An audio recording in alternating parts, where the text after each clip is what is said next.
দুর্নীতি ও সন্ত্রাস দমনের রাজনৈতিক পরিচয় বিবেচনায় নেওয়া হবে না জানালেন প্রধানমন্ত্রী। পুলিশকে পেশাদারিত্বের সাথে আপোষ না করার নির্দেশ। বাজারের সিন্ডিকেট ভাঙতে পরিকল্পনা নিয়ে এগোচ্ছে সরকার জানালেন বাণিজ্যমন্ত্রী।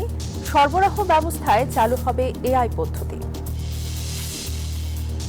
গর্ভের শিশু ছেলে না মেয়ে তা জানানো যাবে না। হাইকোর্টের পূর্ণাঙ্গ রায় প্রকাশ। স্বাস্থ্য অধিদপ্তরকে 6 মাসের মধ্যে ডাটাবেস তৈরির নির্দেশ। ঢাকা দক্ষিণ সিটির বর্ধিত 18টি ওয়ার্ড যেন প্রত্যন্ত গ্রাম। কর দিয়েও মিলছে না গ্যাস পানি সহ নাগরিক সুবিধা। ক্ষুব্ধ এলাকাবাসী। এখনো বৃষ্টি বাদল হইলে মনে করেন যে আমাকে যাইতে হয় আরো ঢুকাপর জায়গায়। যে এলাকায় রোডঘাট বা ড্রেনেজ ব্যবস্থা, পানি নিষ্কাশন ব্যবস্থা এগুলো মোটেই হয় নাই। এখনো বাসের সাক্ষা চলাফেরা মানুষে করে। সীমান্তে কাঁটাতারের জন্য ৪৫ দিনের মধ্যে বিএসএফকে জমি হস্তান্তর। পশ্চিমবঙ্গে মন্ত্রিসভার সঙ্গে বৈঠক। স্বাগত নিউজ 24 সংবাদের সঙ্গে আছে আমি তাসনিম অর্থী। দেখছিলেন বিআরবি কেবলস সংবাদ শিরোনাম। এবারে পুরো খবর। পুলিশ প্রশাসনকে জনগণের আস্থার জায়গা হিসেবে গড়ে তোলার আহ্বান জানিয়েছেন প্রধানমন্ত্রী। বলেছেন, সরকার যেমন চিরস্থায়ী নয়, তেমনি প্রশাসনের কোনো পদস্থায়ী নয়। দুর্নীতি এবং সন্ত্রাস দমনে ব্যক্তি বা রাজনৈতিক পরিচয় বিবেচনা না করার নির্দেশনা দেন তিনি। পুলিশ সপ্তাহের অনুষ্ঠানে প্রধানমন্ত্রী এসব কথা বলেন। প্রধানমন্ত্রীর কার্যালয়ে পুলিশ সপ্তাহের অনুষ্ঠান। এতে অংশ নিয়ে সরকারের সফলতা নিশ্চিত করতে দক্ষ ও জনবান্ধব পুলিশ বাহিনীর বিকল্প নেই বলে মন্তব্য করেন তারেক রহমান। বলেন, প্রশাসনের দায়িত্ব জনগণের সেবা নিশ্চিত করা। সঠিক ও পেশাদার ভূমিকা থাকলে সহিংস পরিস্থিতিও কার্যকরভাবে নিয়ন্ত্রণ করা যায় বলে মন্তব্য করেন তিনি। আপনাদের যে রেসপন্সটা থাকে সেটার উপরেই কিন্তু অ্যাকচুয়ালি মানুষ প্রথমেই ধরে নেয় যে আচ্ছা সরকারটা কেমন। দুর্নীতি সন্ত্রাস নিয়মে ব্যক্তির রাজনৈতিক পরিচয় নয়। যে বা যারা অপরাধে লিপ্ত হবে তাকে আপনারা অপরাধী হিসেবে বিবেচনা করবেন।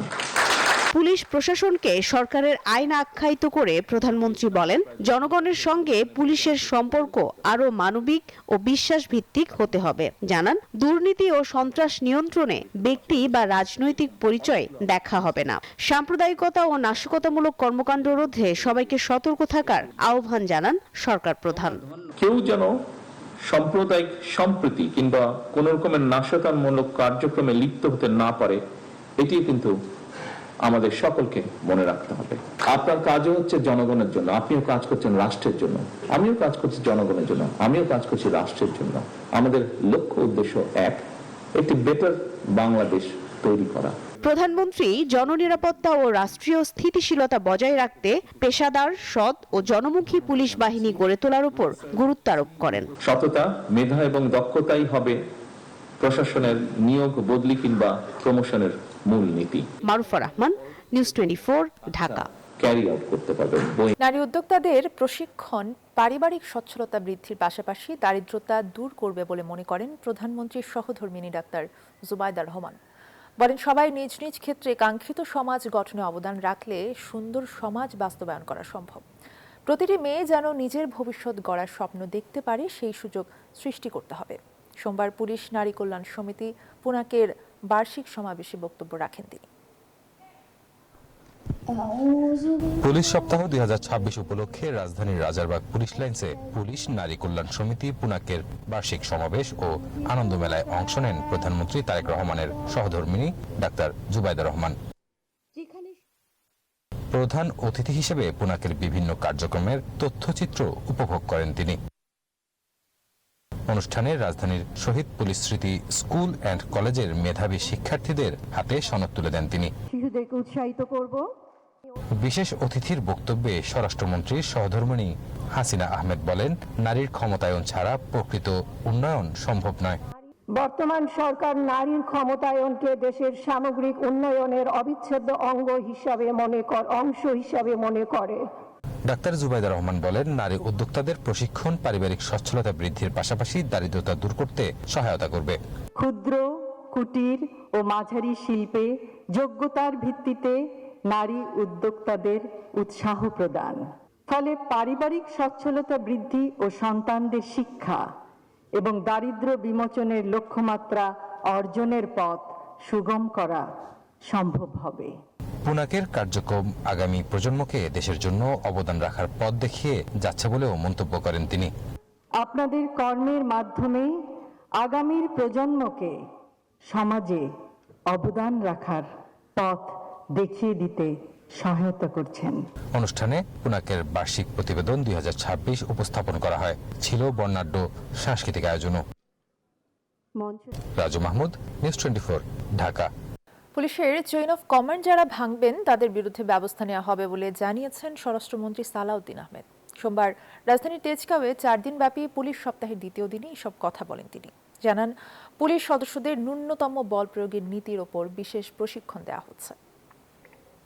ব্যবস্থাপনা এবং অন্যান্য কাজে স্বচ্ছতা বাড়াতে বডি অন ক্যামেরার ব্যবহার আমরা বাড়াতে চাচ্ছি। এই ক্ষেত্রে কিছু বডি অন ক্যামেরা আমাদের আছে। আমরা ভবিষ্যতে সকল পর্যায়ে যাতে বডি অন ক্যামেরা ব্যবহার করে রেকর্ডেড রাখতে পারি সব বিষয়ে, তদন্ত, অপারেশন, সমস্ত কার্যক্রমে, সেই জন্য ব্যবস্থা নেব। ঈদুল আজহা উপলক্ষে আজ থেকে দেশজুড়ে শুরু হয়েছে টিসিবির ভ্রাম্যমাণ ট্রাক সেল। 10 দিন ব্যাপী এই কার্যক্রমে সাশ্রয়ী মূল্যে তেল, ডাল এবং চিনি কিনতে পারছেন সাধারণ ভোক্তারা। তবে উৎসবের আগে ভোজ্য তেলের দাম লিটারে 1 লাফে 15 টাকা বাড়িয়েছে সংস্থাটি। সকাল থেকেই সারা দেশে 720টি ট্রাকে পণ্য বিক্রি শুরু করেছে টিসিবি।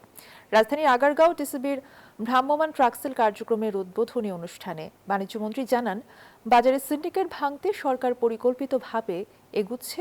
সরবরাহ অবস্থায় এআই পদ্ধতি চালু করা হবে। এ সময় মন্ত্রী বলেন, বাজারের সিন্ডিকেট ভাঙতে স্বচ্ছ প্রক্রিয়ার মাধ্যমে বাজার নিয়ন্ত্রণ করতে চায় সরকার, যাতে কোনোভাবে বাজারকে ম্যানিপুলেশন করা যায় না। এছাড়া টিসিবির ডিলার নিয়োগের জন্য একটি নীতিমালা তৈরি করা হচ্ছে। যারা বাছাইতে যোগ্য হবে তারা ডিলারশিপ পাবে বলেও জানান বাণিজ্য মন্ত্রী। আগে তো মনে করেন একটু কিনে কেটে খাইতেছি, মানে আমরা অসহায় মানুষ পারি না কিনে খাইতে। 2 লিটার তেল নিতে গেলে আমাদের 440 টাকা বা 450 টাকা এরকম জায়গা, এখানে আমার 2 লিটার পাওয়া যাচ্ছে 220 টাকা। গত সরকার পতনের পরে আমরা দেখলাম যে 1 কোটি উপকারভোগীদের মধ্যে প্রায় 59 লাখই প্রশ্নবিদ্ধ ছিল, ভুয়া ছিল। সেই প্রক্রিয়া পার হয়ে নতুনভাবে একটি প্রশ্নহীন পদ্ধতিতে উপকারভোগীদের নির্বাচন করার মাধ্যমে আজকে পর্যন্ত আমরা সেই সংখ্যা 80 লাখে এনে পৌঁছেছি। আরো 20 লাখকে সেই তালিকার মধ্যে অন্তর্ভুক্ত করা হবে। মাতৃগর্ভে থাকাকালীন অবস্থায় সন্তান ছেলে নাকি মেয়ে তা প্রকাশের অনৈতিক চর্চা বন্ধে গুরুত্বপূর্ণ রায় দিয়েছেন হাইকোর্ট। সোমবার এই রায়ের পূর্ণাঙ্গ অনুলিপি প্রকাশিত হয়েছে। রায়ে বলা হয়, অনাগত শিশুর লিঙ্গ নির্ধারণ ও প্রকাশ নারীর প্রতি বৈষম্য, কন্যা শিশু হত্যার প্রবণতা, সামাজিক ভারসাম্যহীনতা এবং সাংবিধানিক অধিকারের পরিপন্থী। আদালত পর্যবেক্ষণে বলেন, শুধু একটি গাইডলাইন প্রণয়ন করলেই দায়িত্ব শেষ হয় না। বাস্তবায়ন, ডিজিটাল নজরদারি ও কার্যকর নিয়ন্ত্রণ ব্যবস্থা ছাড়া এই অনৈতিক কার্যক্রম বন্ধ করা সম্ভব নয়। এর আগে বিচারপতি নাইমা হায়দার ও বিচারপতি কাজী জিনাত হকের সমন্বয়ে গঠিত হাইকোর্ট বেঞ্চ 2024 সালের 25 ফেব্রুয়ারি এই রায় ঘোষণা করেন। হাইকোর্ট এই যুগান্তকারী রায় দেন যে মাতৃগর্ভে থাকা শিশু লিঙ্গ পরিচয় অর্থাৎ ছেলে না মেয়ে তার পরিচয় প্রকাশ করা যাবে না, এবং এই রিটে আরও কিছু নির্দেশনা দেন যে কোনো হাসপাতাল, ডায়াগনস্টিক সেন্টার বা চিকিৎসকরা অথবা কোনো ধরনের নার্স এবং সংশ্লিষ্ট যারা থাকেন কর্মীরা, তারা কোনোভাবেই মৌখিক, লিখিত কোনো চিহ্নের মাধ্যমে মাতৃগর্ভে থাকা শিশুর পরিচয়, লিঙ্গ পরিচয় প্রকাশ করতে পারবেন না, এবং স্বাস্থ্য মন্ত্রণালয় এই রিটের পরিপ্রেক্ষিতে একটা নীতিমালা তৈরি করে। দেশকে নানাভাবে অস্থিতিশীল করার ষড়যন্ত্র চলছে বলে মন্তব্য করেছেন ধর্মমন্ত্রী কাজী শাহ মোফাজ্জল হোসাইন কায়কোবাদ। বলেন, কোনোভাবেই গণতন্ত্র নষ্ট হতে দেয়া যাবে না। সবাইকে সতর্ক থাকার আহ্বান জানান মন্ত্রী। সোমবার সচিবালয়ে এসব কথা বলেন তিনি। সংখ্যালঘুদের উপরে কোন অন্য ধর্ম অবলম্বীদের উপর অত্যাচার, অভিযান, নির্যাতন সহ্য করবো না ইনশাআল্লাহ। অবশ্যই আমরা চেষ্টা করব। আমরা আমাদের সরকার প্রধান যিনি আছেন উনি অবশ্যই চিন্তা করতেছেন এই ব্যাপারে, উনি অবশ্যই ওনার পক্ষ থেকে উনি কথা বলবেন। পাকিস্তানের উচ্চশিক্ষায় শিক্ষার্থীদের সহায়তা দেবে সরকার, জানিয়েছেন শিক্ষামন্ত্রী এহসানুল হক মিলন। তিনি আরও বলেন, শিক্ষা এবং সংস্কৃতির মাধ্যমে বাংলাদেশ পাকিস্তানের বন্ধুত্বপূর্ণ সম্পর্ক আরও দৃঢ় হবে। সকালে রাজধানীর একটি হোটেলে Pakistan Bangladesh knowledge corridor education expo 2026-এর উদ্বোধনী অনুষ্ঠানে এসব কথা বলেন তিনি। পাকিস্তান সরকার বাংলাদেশি শিক্ষার্থীদের জন্য পূর্ণাঙ্গ বৃত্তির যে সুযোগ দিয়েছে তাকে দুই দেশের সহযোগিতার গুরুত্বপূর্ণ দৃষ্টান্ত হিসেবে উল্লেখ করেন শিক্ষামন্ত্রী।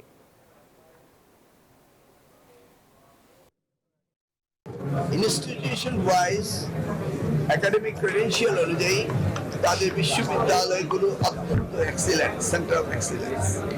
সেই জায়গায় আমাদের স্টুডেন্টরা যাবে, এই জন্য আমি তাদেরকে আন্তরিকভাবে মোবারকবাদ জানাই। আর আমাদের অ্যাম্বাসেডর হিসাবে আমাদের যে শিক্ষার্থীরা পাকিস্তানে যাবে তারা সেখানে গিয়ে আমাদের মান ইজ্জত রক্ষা করবে এবং সুন্দরভাবে লেখাপড়া শেষ করে আসবে এবং সারা বিশ্বে শিক্ষার মানদণ্ডে তারা নিজেকে স্থান অধিকার করবে। মেগা প্রকল্পের নামে লুট হয়েছে, পাচার হয়েছে 30 লক্ষ কোটি, এর সাথে 20 লক্ষ কোটি টাকা বৈদেশিক ঋণের বোঝা নিয়ে রাষ্ট্র পরিচালনা করতে হচ্ছে বলে জানিয়েছেন সড়ক পরিবহন ও সেতু মন্ত্রী শেখ রবিউল আলম। দুপুরে পদ্মা সেতুর শরীয়তপুর জাজিরা প্রান্তে বৃক্ষরোপণ কর্মসূচি ও পদ্মা সেতু জাদুঘরের নির্মাণ কাজের ভিত্তিপ্রস্তর স্থাপন অনুষ্ঠান শেষে তিনি একথা জানান। বলেন 16টি মেগা প্রকল্পের অর্থ ব্যয় হয়ে গিয়েছে, কিন্তু কাজ হয়নি। ঠিকাদার পালিয়ে যাওয়ায় কাজ শুরু করা যাচ্ছে না। একই সাথে বিদেশি দাতা সংস্থা যারা বড় বড় প্রকল্পে সহযোগিতা করত তারা এখন অনীহা প্রকাশ করছে।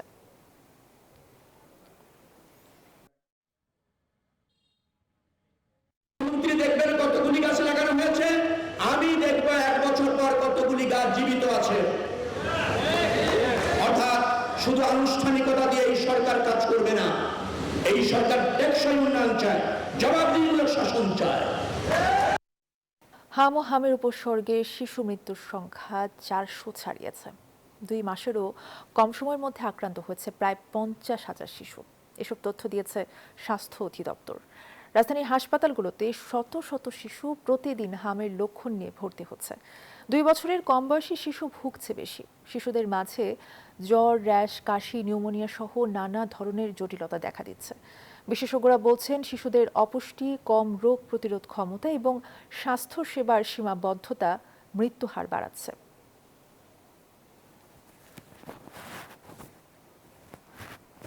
চার দিনের দিন ফুল সুস্থ, আজকে রিলিজ দিয়ে দিচ্ছে, 5টার দিকে চলে যাব। হাম ছিল, এখন আল্লাহ আজকে 3 দিন ধরে ভর্তি হয়েছে, আজকে আমাদের ছুটি, এখন ভালো আছে, জ্বর ঠান্ডা সব কমে গেছে। তো আমাদের দেশে যেহেতু একটা, যেটা আমরা প্রথম থেকে বলে আসছি, মানুষের মধ্যে সচেতনতার প্রভাব, 2 নম্বর বলছে পুষ্টি, অপুষ্টি একটা সমস্যা, এইগুলোর কারণে আসলে বেশি গেলে আপনাদের দেশে একটু ডেথ রেটটা দেখা যাচ্ছে উন্নত অনেক দেশের তুলনায় কিছুটা বেশি থাকে। 4 বছর পর পর হামের টিকা দেওয়ার কথা থাকলেও 2020 সাল থেকে ধারাবাহিকতা না থাকায় হাম বর্তমান পরিস্থিতি ধারণ করেছে বলে মন্তব্য করেছেন স্বাস্থ্যমন্ত্রী সরদার মোহাম্মদ সাখাওয়াত হোসেন। সোমবার সকালে বরিশাল জেনারেল হাসপাতালে আকস্মিক পরিদর্শনে এসব কথা বলেন তিনি। বলেন বর্তমান সরকারের হাতে হামের ভ্যাকসিন ছিল না। অল্প সময়ের মধ্যে টিকা সংগ্রহ করায় রোগীর সংখ্যা এখন অনেকটাই কম। যাদের টিকা দেওয়া হচ্ছে তাদের রোগ প্রতিরোধ ক্ষমতা তৈরি হতে 4 সপ্তাহ সময় লাগবে বলেও জানান তিনি। এ সময় হাসপাতালে এক কর্মীকে অনুপস্থিত পেয়ে তাকে সাময়িক বরখাস্ত করেন মন্ত্রী। 2020-এর পরে প্রত্যেক 4 বছর পর পর হামের ক্যাম্পেইনিং হওয়ার কথা ছিল। বিগত সরকারগুলি টিকা কালেক্টও করে নাই, সেই ক্যাম্পেইনিংটা করে নাই। না করার কারণে 0 এজ থেকে 5 বছর পর্যন্ত একটা বিরাট সংখ্যার বাচ্চা আনভ্যাকসিনেটেড রয়েছে। ওই বাচ্চাগুলিরই বেশিরভাগ হাম হয়েছে। ইট হাজ বি ভেরি ফ্র্যাঙ্ক, দোষারোপ করলে হবে না। একজন স্টাফ অনুপস্থিত পেয়েছি, যাকে আমি ক্লোজ করে ফেলেছি অলরেডি। জামায়াতের নিবন্ধন ফিরিয়ে দেওয়ার পূর্ণাঙ্গ রায় প্রকাশ করেছেন আপিল বিভাগ। সোমবার রায়ের পূর্ণাঙ্গ অনুলিপি প্রকাশিত হয়েছে। গত বছর 1 জুন তৎকালীন প্রধান বিচারপতি ডক্টর সৈয়দ রিফাত আহমেদের নেতৃত্বাধীন 4 বিচারপতির আপিল বিভাগ বেঞ্চ রায় ঘোষণা করেন। এদিকে মানবতা বিরোধী অপরাধের মামলায় মৃত্যুদণ্ড থেকে খালাস পাওয়া জামায়াত নেতা এটিএম আজহারুল ইসলামের খালাসের পূর্ণাঙ্গ রায় প্রকাশ করা হয়েছে। গত বছরের 27 মে সে সময় প্রধান বিচারপতি সৈয়দ রেফাত আহমেদের নেতৃত্বাধীন 7 বিচারপতির পূর্ণাঙ্গ আপিল বেঞ্চ এটিএম আজহারুল ইসলামের আপিল মঞ্জুর করে খালাসের রায় দেন। দক্ষিণ সিটি কর্পোরেশনের বর্ধিত 18টি ওয়ার্ডের চিত্র যেন কোনো অবহেলিত প্রত্যন্ত গ্রাম। 2017 সালে অন্তর্ভুক্ত হওয়া নাসিরাবাদ, মাতোয়াইল কিংবা ডেমরার বাসিন্দাদের ঠিকানা পরিবর্তন হলেও বদলায়নি ভাগ্যের চাকা। হোল্ডিং ট্যাক্স দিলেও জোটেনি ন্যূনতম নাগরিক সুবিধা। দক্ষিণ সিটির এই বৈষম্য নিয়ে বিস্তারিত থাকছে মাসুদা লাবনীর প্রতিবেদনে। ক্যামেরা ছিলেন আব্দুল্লাহ মাহমুদ। ভবনের গা ঘেঁষে ভবন, সঙ্গে যানজট এখানকার নিত্য সঙ্গী। এই জনপদের দেখভালের দায়িত্বে ঢাকা দক্ষিণ সিটি কর্পোরেশন। কিন্তু প্রশ্ন উঠেছে, সিটি কর্তৃপক্ষ কি আদৌ খবর রাখে তার শেষ প্রান্তের বাসিন্দাদের? প্রত্যন্ত গ্রামীণ জনপদ মনে হলেও এটি গ্রাম নয়। ঢাকা দক্ষিণ সিটির 75 নম্বর ওয়ার্ডের নাসিরাবাদ এলাকা। প্রধান সড়ক ছাড়া এখানে পাকা রাস্তার দেখা মেলাই ভার। পৌঁছায়নি গ্যাস, পানি সহ আধুনিক নাগরিক সুবিধা। অথচ নগরবাসী হিসাবে ঠিকই গুনতে হচ্ছে ট্যাক্স। সিটি কর্পোরেশন মনে করেন যে দোকানপাট যা হয়েছে ট্যাক্স মুক্ত দিতে হয়। ইউনিয়ন পরিষদে তখন একটু ভালো ছিল। 2017 সালে নাসিরাবাদ ইউনিয়ন সহ 18টি নতুন ওয়ার্ড যুক্ত হয় সিটিতে। মানচিত্র বদলেছে, ঠিকানা বদলেছে, কিন্তু দীর্ঘ 9 বছরও বদলায়নি জীবনমান। ইউনিয়ন পরিষদে অন্তর্ভুক্ত থাকা সময় ভালো ছিল মনে করছেন অনেক অধিবাসী। সিটি কর্পোরেশন হওয়ার পরে কিন্তু উন্নয়ন কোনো কাজই হয় নাই। এখনো বাসের সংখ্যা দিয়ে চলাফেরা মানুষে করে, অনেক কষ্ট। মাতোয়াইলের চিত্র ভিন্ন নয়। লেক যেন ময়লা আবর্জনার ভাগাড়। দুর্গন্ধে টেকা দেয়, আর সন্ধ্যা নামলেই মশার রাজত্ব। স্থানীয়দের অভিযোগ, সিটি কর্পোরেশনের সেবা এখানে শুধু কাগজে কলমে। মশার জন্য রাত্রে সন্ধ্যার পরে কাজ করা যায় না, হাত কালো হয়ে যাগা। ওষুধ দেয়, দিল একদিন দিলে 7 দিন ভরাই। দুনিয়ার চিত্র আরো করুন। উন্নয়নের নামে রাস্তা খুঁড়ে রাখা হয়েছে দীর্ঘদিন। মাথার উপর বিদ্যুতের তারের জঞ্জাল, যানজট আর ফুটপাতে অবৈধ দোকানের কারণে পায়ে হাঁটাও দায়। তাড়াতাড়ি কাজগুলো করবো, কাজ তো হয় না। আর আমাদের গাড়ি চালাতে খুব কষ্ট হয়েছে। একই হাহাকার ডেমরাবাসীরও। প্রায় 1 দশক পার হলেও রাস্তা, বিদ্যুৎ কিংবা ড্রেনেজ ব্যবস্থার কোনো ছিটে ফোঁটাও নেই বর্ধিত এই ওয়ার্ডগুলোয়। আমরা তো মনে করেন সিটি কর্পোরেশনে পুরাভাবে পয়সা দিতেছি, কিন্তু আমাদের তো কোনো ফায়দা হইতেছে না। এখনো বৃষ্টি বাদল হইলে মনে করেন যে আমাকে যাইতে হয় আর ঢুকাপড় জায়গায়। যে এলাকায় রোডঘাট বা ড্রেনেজ ব্যবস্থা, পানি নিষ্কাশন ব্যবস্থা, এগুলো মোটেই হয় নাই। এলাকার ভিতরে যে মাদক আসক্ত ছেলেপেলে হয়ে গেছে, এটা কোনো প্রতিকূল হইতেছে না। তবে এসব বঞ্চনার আড়ালে জাকিয়ে বসেছে মাদকের কারবার। ডেমরা আর চনপাড়া ব্রিজের সংযোগস্থলে সন্ধ্যার পর যেন শুরু হয় এক অন্য জগৎ। স্থানীয়রা ভয়ে মুখ খুলতে না চাইলেও এখানে মাদক কেনাবেচা ওপেন সিক্রেট।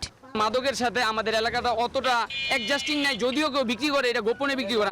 স্থানীয়রা বলছেন, ঠিক এই পথ দিয়ে ডেমরা, শ্যামপুর, দনিয়া এবং দক্ষিণ সিটি থেকে অধিকাংশই মাদকাসক্তরা আসেন ঠিক চনপাড়ায় মাদক কিনতে। নগরের কর্পোরেট অংশে আকাশছোঁয়া অট্টালিকার পাশেই এই অবহেলিত অংশগুলো যেন দেখেও দেখে না সিটি কর্পোরেশন। শহর মানে শুধু ইট পাথরের দালান কোঠা নয়, শহর মানে মানুষের স্বস্তি। কিন্তু সেই স্বস্তি কবে ফিরবে এই বঞ্চিত গলিতে, সেই প্রশ্ন ঢাকা দক্ষিণ সিটির কাছে দীর্ঘদিনের এলাকাবাসীর। নেই কোনো সদুত্তর, আছে শুধু ভোগান্তি। মাসুদা লাবনী, নিউজ 24, নাসিরাবাদ, ঢাকা। জলাবদ্ধতা নিরসন প্রকল্পের কাজের কারণে চট্টগ্রামের বহদ্দরহাট চানমিয়া সড়কে 6 মাস ধরে যান চলাচল বন্ধ। ভোগান্তিতে স্থানীয় জনগণ।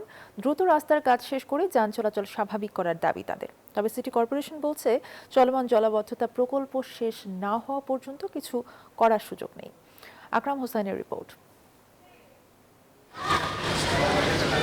চট্টগ্রাম নগরীর ব্যস্ততম এলাকা বহদ্দারহাট থেকে হাজী চানমিয়া সড়ক। গুরুত্বপূর্ণ সড়কটি এখন যেন জনভোগান্তির আরেক নাম। সামান্য বৃষ্টিতেই সড়ক জুড়ে জমে থাকে হাঁটু সমান কাদা পানি। জলাবদ্ধতায় ভোগান্তিতে স্থানীয়রা।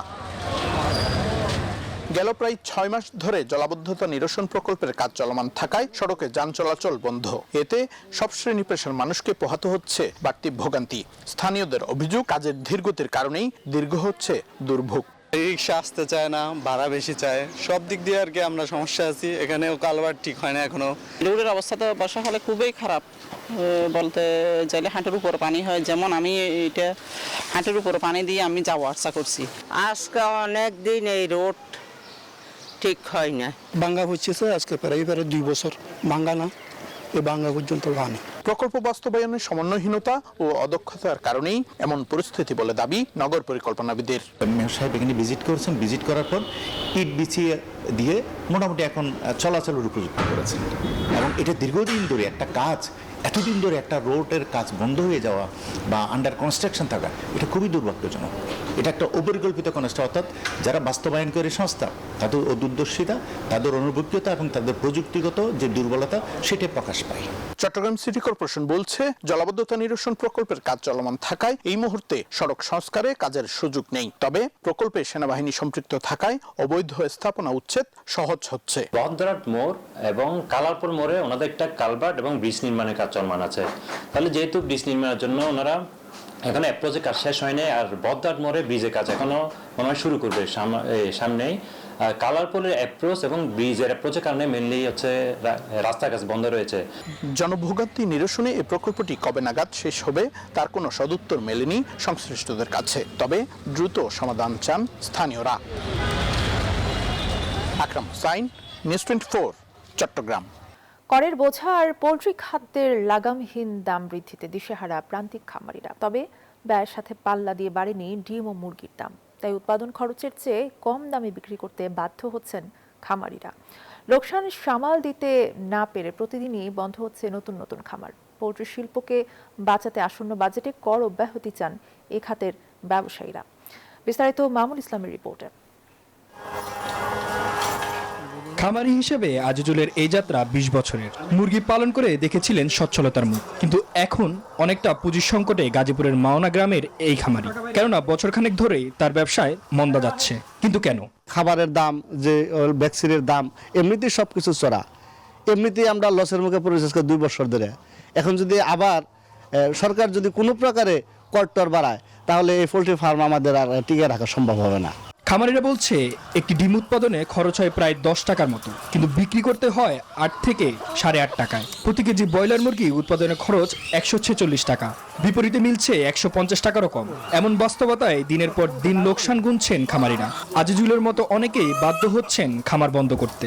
খাবারের দাম বাড়তি, ডিমের দাম কম এবং অনেক এই যে ভ্যাকসিনের দাম বাড়তি। এভাবে যদি সকল কিছুর দাম বাড়ে, যদি ডিমের দাম না বাড়ে, তাহলে তারা ব্যবসা করে টিকে থাকতে পারবে না, তারা বন্ধ করে দিতে বাধ্য হবে। বাংলাদেশ পোল্ট্রি অ্যাসোসিয়েশনের হিসাবে গত 5 বছরে পোল্ট্রি খাতের দাম বেড়েছে 60%-এরও বেশি। বিপরীতে ডিম ও মুরগির দাম বেড়েছে 20 থেকে 25%। শুধু তাই নয়, চলতি অর্থ বছরে এ খাতে কর্পোরেট কর হার 15% থেকে বাড়িয়ে 27.5% করা হয়েছে। অগ্রিম আয়কর বেড়েছে 5 গুণ। এতে হুমকির মুখে 50,000 কোটি টাকার এই শিল্প।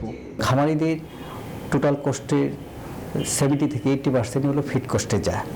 তো এই কস্টগুলো যখন কমবে তখন আলটিমেটলি ফিডের কস্ট কমবে এবং খামারিদের উৎপাদন খরচও কমবে। এবং আমাদের যদি সাপ্লাই চেইনটা সামঞ্জস্যপূর্ণ থাকে, খামারিরাও লাভবান হবে। হঠাৎ উৎপাদন খুব বেশি হয়ে গেলে, সাপ্লাই বেড়ে গেলে তখন খামারিরা হয়তো লসের মুখে পড়বে, কিন্তু এই সাপ্লাই চেইনে ব্যালেন্সটা থাকলে খামারিরাও টিকে থাকবে। আমাদের প্রোটিন চাহিদার একটা বড় অংশ কিন্তু এই পোলট্রি থেকে আসে এবং আমাদের প্রোটিনের ক্রাইসিস আছে, যে আমাদের খাদ্য তালিকায় ব্যালেন্স না, কিন্তু আমরা অনেক বেশি কার্বোহাইড্রেট খাই প্রোটিনের তুলনায়। সো এইটার আমি যদি কনজিউমার সাইড দেখি, সেখানে কিন্তু এফেক্ট আছে। যদি দাম বাড়ে, এখানে প্রোটিনের ডিমান্ড কমবে। বিশ্লেষকরা বলছেন সুস্থ ও কর্মক্ষম জাতি গঠনে আমিষকে সহজলভ্য করতে হবে, আর এজন্য নীতি সহায়তার মাধ্যমে টিকিয়ে রাখতে হবে প্রান্তিক খামারিদের। কর বৃদ্ধির চাপে সংকটে পোল্ট্রি খাত। উৎপাদন খরচ এবং বাজার দামের ব্যবধান না থাকায় এখন বড় চ্যালেঞ্জে খামারিরা। নীতিগত সহায়তা না এলে এর সরাসরি প্রভাব পড়বে ভোক্তাদের উপর। মামুন ইসলাম, নিউজ 24, গাজীপুর। এবারে আন্তর্জাতিক প্রসঙ্গ। সীমান্তে সুরক্ষার জন্য 45 দিনের মধ্যে বিএসএফকে জমি হস্তান্তরের ঘোষণা দিলেন পশ্চিমবঙ্গের নয়া মুখ্যমন্ত্রী শুভেন্দু অধিকারী। সোমবার পশ্চিমবঙ্গে প্রথম ক্যাবিনেট বৈঠকে এই সিদ্ধান্ত নেন তিনি। বলেন 1.5 মাসের মধ্যে বিএসএফ এর যতটুকু জমি প্রয়োজন ততটাই হস্তান্তর করা হবে। অনুপ্রবেশ রুখতে এবং সীমান্ত সুরক্ষার জন্য এটিকে বড় সিদ্ধান্ত বলেই মনে করা হচ্ছে। এছাড়াও একই বৈঠকে পশ্চিমবঙ্গে আয়ুষ্মান ভারত প্রকল্প চালু, চাকরির আবেদনের সময় সীমা 5 বছর বৃদ্ধি সহ গুরুত্বপূর্ণ 8টি সিদ্ধান্ত নেন নয়া মুখ্যমন্ত্রী।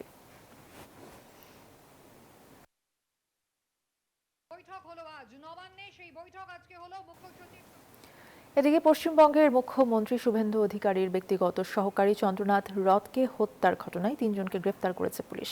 স্থানীয় সময়ে রবিবার রাতে অভিযান চালিয়ে উত্তরপ্রদেশ ও বিহার থেকে তাদের গ্রেফতার করা হয়। দুপুরে কড়া নিরাপত্তার মধ্য দিয়ে তাদের উত্তর 24 পরগনার একটি আদালতে তোলা হবে বলে জানা গেছে। পুলিশ জানায়, প্রাথমিক তদন্তে এই খুনের সঙ্গে পশ্চিমবঙ্গের অপরাধী চক্রের সংশ্লিষ্টতার প্রমাণ পাওয়া গেছে। এছাড়া হত্যাকাণ্ডে ব্যবহৃত গাড়িটি ঝাড়খণ্ড থেকে আনা হয়েছিল বলেও জানানো হয়।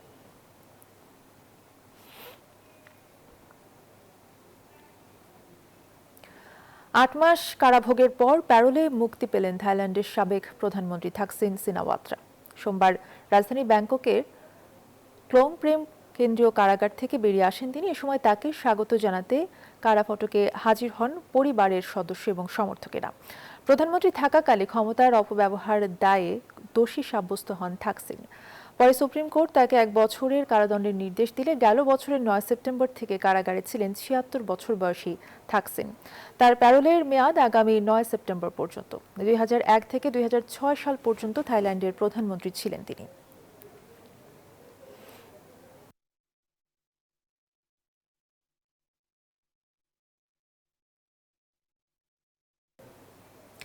ইরানে হামলা চালাতে ইরাকে গোপন ঘাঁটি তৈরি করেছে ইসরায়েল। এক প্রতিবেদনে এমনটাই জানিয়েছে সংবাদ মাধ্যম ওয়াল স্ট্রিট জার্নাল।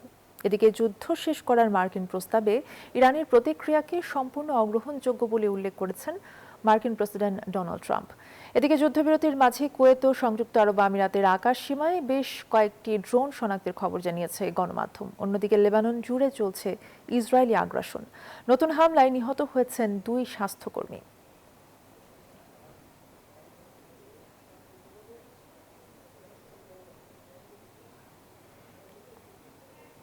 এই ছিল নিউজ 24 সংবাদে। এতক্ষণ সাথে থাকার ধন্যবাদ সবাইকে।